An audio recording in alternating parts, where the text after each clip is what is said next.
Hey there, thinking about buying a home or refinancing? Applying for a Chase mortgage starts online and can connect you with a dedicated loan officer to guide you through the process. Welcome back to Guide with Samuel. Here's the simple way to explore it. On chase.com, navigate to the Home Lending section. You can use their online tools to get a personalized rate quote without affecting your credit score. When you're ready, you can start a formal application online. You'll need to provide financial documents like pay stubs, W-2s, tax returns, and information about your assets and debts.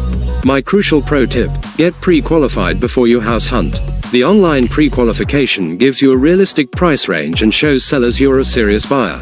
It also allows you to lock in a rate with Chase's Rate Lock feature, protecting you if interest rates rise during your search.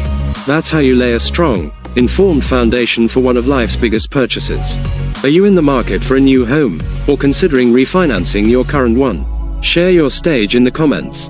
For more guides on major financial moves, subscribe for more. Thanks for watching. I'm Samuel, and I'll see you in the next video.